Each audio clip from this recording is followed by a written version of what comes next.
Historia de la filosofía, por Nicolás Abagnano, volumen 3, 39, parte sexta.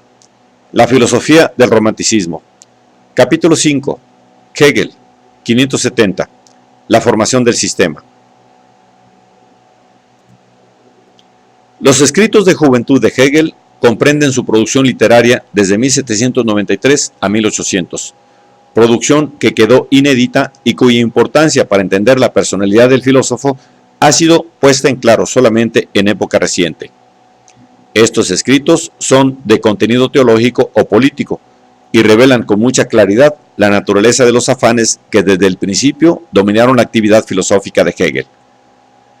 El primer problema que en los mismos se debate es cómo sea posible el paso de la primitiva religiosidad cristiana a una religión del pueblo, que sea la base de una cultura religiosa y moral en vía de progreso. Ya en los fragmentos que pertenecen al periodo de Tubinga, Hegel se muestra insatisfecho de la oposición que el iluminismo había establecido entre la fe eclesiástica y la religión racional. Se preocupa de establecer una continuidad en el desarrollo religioso de la humanidad, que va desde el fetichismo hasta la religión racional, y ve el grado preparatorio de esta última en la religión del pueblo, que está fundada en el amor. Una religión fundada en el amor es, en efecto, capaz de constituir el fundamento de una vida moral que constituya la unidad de un pueblo, y es, por esto, el alma del Estado. La obra siguiente, la vida de Jesús, es una contribución ulterior a la determinación de esta religión del pueblo. La doctrina de Cristo es identificada con la religión racional de Kant, y las vicisitudes de la vida de Cristo son interpretadas como la lucha entre la religión racional, por un lado, y las creencias eclesiásticas y el ceremonial farisaico, por otro.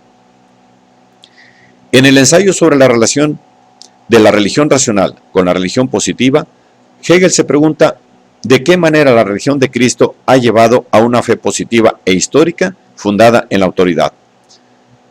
Su respuesta es que tal transformación se ha realizado por exigencias prácticas y políticas, las cuales han reducido la enseñanza de Cristo a las formas del ceremonial y de la vida nacional de los hebreos.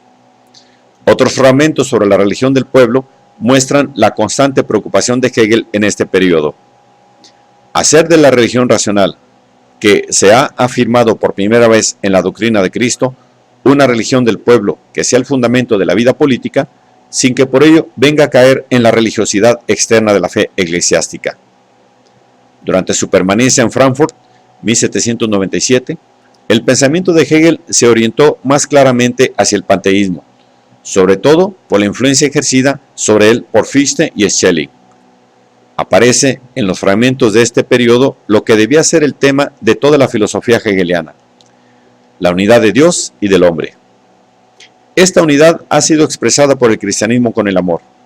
El amor es la vida misma de Dios en el hombre y en la comunidad humana. El amor unifica a Dios y el hombre y unifica a los hombres en la verdadera iglesia de Dios. La unidad de lo divino y lo humano no se ha realizado solamente una vez en la persona de Jesús, sino que se realiza en el espíritu humano todas las veces que se eleva a la religión de Jesús, esto es, al amor. Hegel logra dar en estos fragmentos con una fórmula que quedará para él como definitiva. La religión es la misma unidad del espíritu divino y el humano.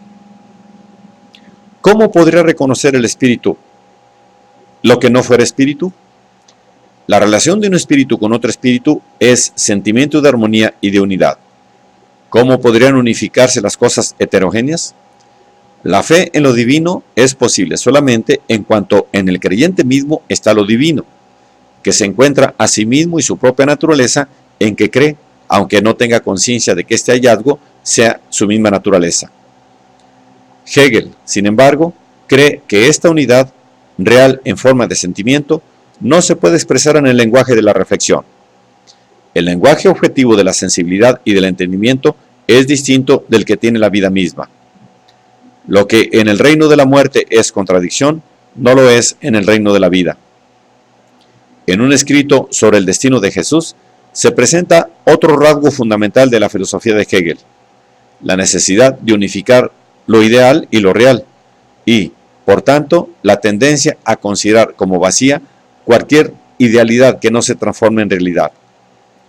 El destino de Jesús fue, según Hegel, el de separar su predicación del reino de Dios del destino de su pueblo, de su nación y del mundo, y, por tanto, encontrar en el vacío la libertad en cuya busca iba. La existencia de Jesús fue, de este modo, por una parte, la realización de lo divino en la lucha por el reino de Dios, y por otra parte, la fuga del mundo hacia el cielo, esto es, hacia una vacía e irreal idealidad. La necesidad de que lo ideal no permanezca tal, sino que adquiera la potencia de concretarse y convertirse en realidad actual, es la que palpita también en las dos obras políticas de Hegel, sobre la Constitución de Württemberg y sobre la Constitución de Alemania. Aquella vida mejor que los hombres han aprendido a concebir como ideal debe convertirse ahora, según Hegel, en una realidad viviente. El mundo intelectual debe producir un orden jurídico externo, en el cual llega a ser universalidad dotada de fuerza. En estos escritos políticos, así como en los fragmentos que contienen el primer esbozo del sistema de Hegel, el carácter fundamental de la realidad se sitúa en el concepto de vida. Vida es aquí lo que a continuación Hegel llamará idea. Lo ideal que se ha manifestado y actuado en la realidad, la unidad que se ha realizado en lo múltiple, sin derramarse ni dividirse. La vida es lo infinito, es Dios mismo, la totalidad que lo abarca todo. Es más que el espíritu, que es sólo la ley viviente de la unificación de lo múltiple. Es más que la naturaleza, que es vida fijada e inmovilizada por la reflexión. No puede alcanzarse con el pensamiento, que permanece determinado por la oposición de sujeto y objeto, oposición que está más acá de la vida en cuanto a absoluta unidad. La resolución de la vida finita del hombre en la vida infinita de Dios solo puede efectuarse por la religión. La filosofía debe terminar en la religión, porque es un pensar, y tiene por una parte la oposición del no pensar y por otra parte de lo pensante y de lo pensado. Tiene como objetivo mostrar en todo lo finito la finitud y alcanzar el cumplimiento por medio de la razón, reconociendo especialmente, a través de lo infinito de su competencia, los engaños, y poniendo de este modo el verdadero infinito más allá de su esfera. Este reconocimiento de la superioridad de la religión, que aproxima el pensamiento del Hegel joven al de Schleiermacher, párrafo 553, concluye de manera característica el periodo de formación de la filosofía hegeliana.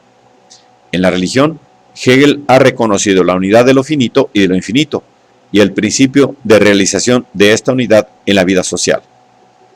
Sin embargo, cuando sale a la palestra con su primera obra, Diferencia de los sistemas de filosofía de Fichte y Schelling, 1801, Hegel está convencido de que no es la religión, sino la filosofía, la que debe ser y es la expresión más alta del absoluto. Debe surgir, dice, la necesidad de producir una totalidad del saber, un sistema de la ciencia.